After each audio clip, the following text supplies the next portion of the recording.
Hello દોસ્તો, આજે આપણે વાત કરવાના છીએ અષાઢ વદ અમાસના દિવસથી ચાલુ થતા આદ્યશક્તિના 10 અવતાર ગણાતા એવા દશામાના વ્રતની. દશામાના વ્રતનો પૂરા ગુજરાતભરમાં બહુ ભારે મહિમા છે. આ વ્રત કરતા ભાવિક ભક્તો પ્રથમ દિવસે દશામાની મૂર્તિ પોતાના ઘરે સ્થાપિત કરે છે. 10 દિવસ સુધી આ વ્રત ચાલતું હોય છે અને આ વ્રત કરનાર ભાવિક ભક્તો 10 દિવસ માતાજીના નકોરડા ઉપવાસ કરે છે, સવાર સાંજ માતાજીની આરતી કરે છે. હવે આપણે સંપૂર્ણ માહિતી મેળવીએ કે દશામાના વ્રતની વિધિ શું હોય છે. દશામાનું વ્રત અષાઢ વદ અમાસથી શરૂ થાય છે. પ્રાતઃકાળે સ્નાન કરી ધૂપદીપ કરી શ્રદ્ધાપૂર્વક દશામાની કથા સાંભળવી. આ દિવસને દિવાસો પણ કહી શકાય. એટલે દિવાસાના દિવસથી વ્રતનું શરૂઆત થાય છે અને તે 10 દિવસ ચાલે છે. 10 દિવસ સુધી નકોરડા ઉપવાસ કરવામાં આવે છે.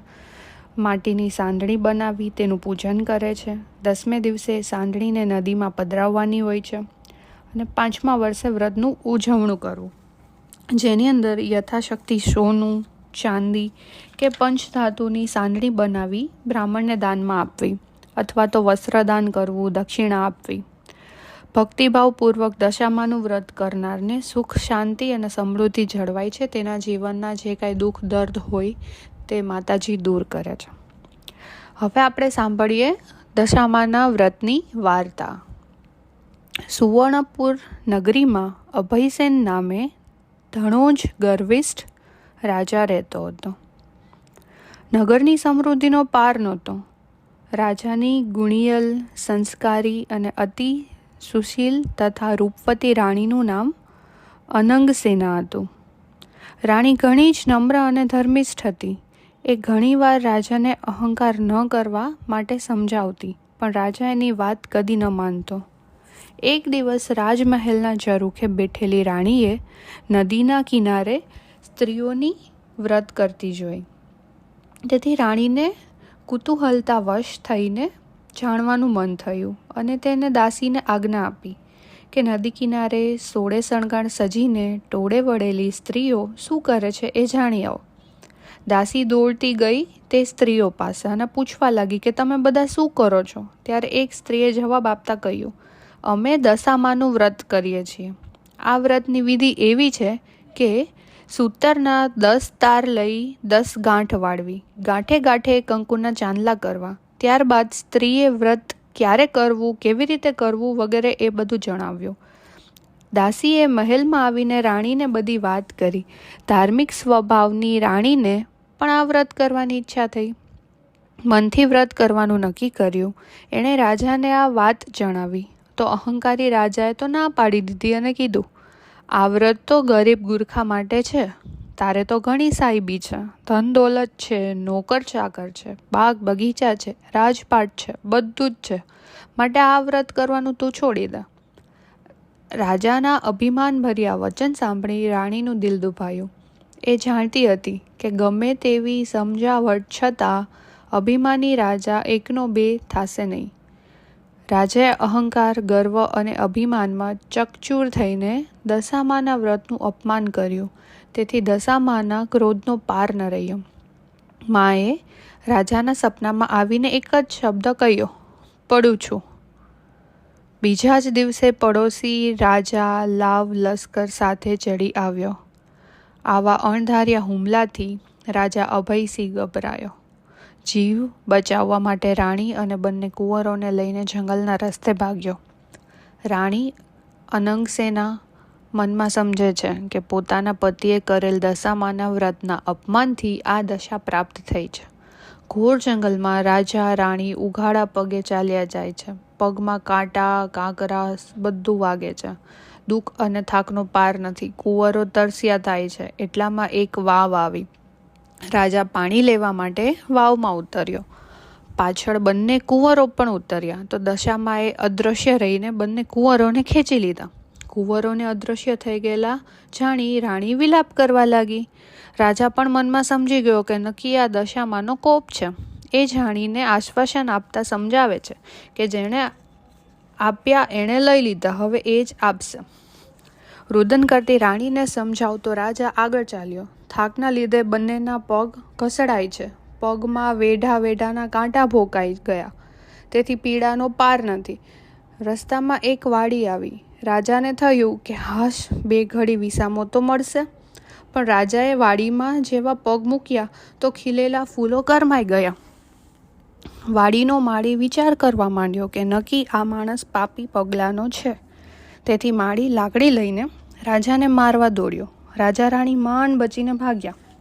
જીવનથી હતાશ થઈ ગયેલા ભિખારી જેવા હાલતમાં બંને એક નગરમાં આવ્યા. એ નગર રાજાની બહેનનું હતું.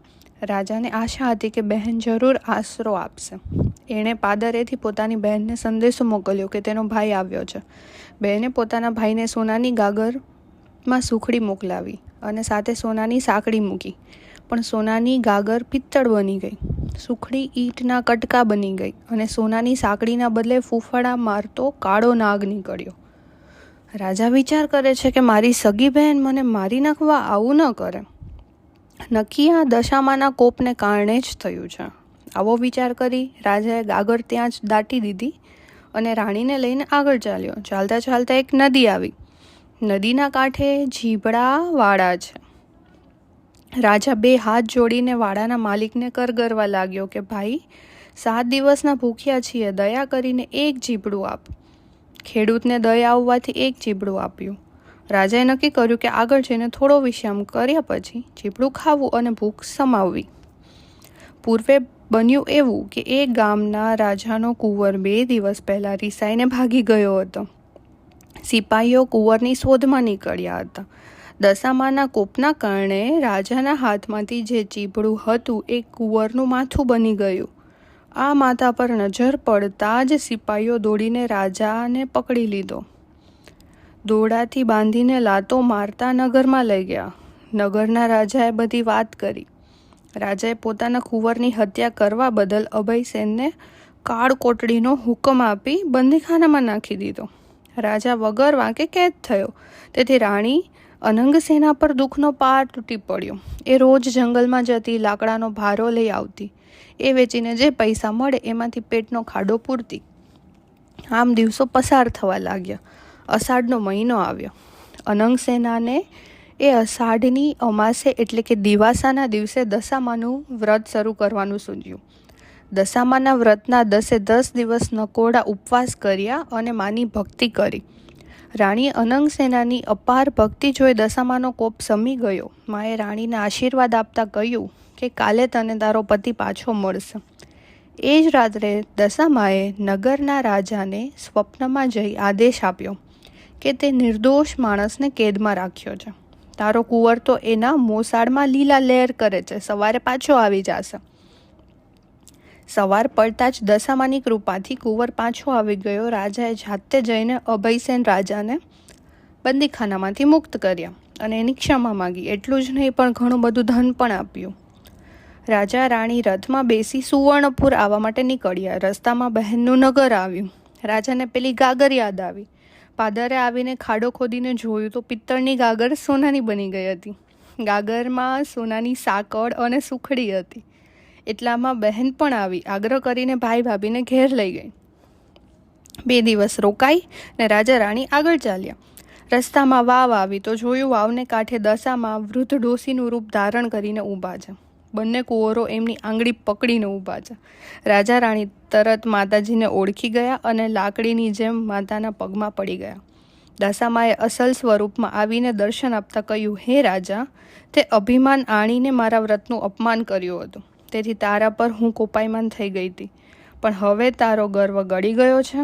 વળી તારી રાણીએ તો ભાવથી મારું વ્રત કર્યું છે. તેથી હું પ્રસન્ન છું. તારું રાજ તને પાછું મળી જશે. જા. માં કરતો રાજા અભયસેન દશામાના પગમાં પડી ગયો અને બોલ્યો, હે દયાળી માં, કળિયુગમાં તમારી કારમી કસોટીમાંથી કોઈ પાર ઉતરી નહીં શકે. માટે આવો કોપ કદી ના કરશો. દશામાં મીઠું મધુર હાસ્ય કરતા બોલ્યા, તારી વાત કબૂલ કરું છું. કળિયુગમાં જે કોઈ મારી કથા સાંભળશે કે સંભળાવશે તેની દશા સદા સારી રહેશે. આમ કહી દશામાં અદૃશ્ય થઈ ગયા. રાજા રાણી બંને કુંવરો સાથે પોતાના રાજ્યમાં આવ્યા. અભયસેનના સેનાપતિએ પડોશી રાજાને હરાવીને રાજ પાછું મેળવ્યું હતું. રાજા રાણી આનંદપૂર્વક પોતાના દિવસો પસાર કરવા લાગ્યા. હે દશામાં, જેવા તમે રાજા રાણીને ફળ્યા તેવા સૌ વ્રત કરનારને ફળજો, સૌએના દુઃખ હરજો અને સૌની દશા સારી રાખજો. જય દશામાં.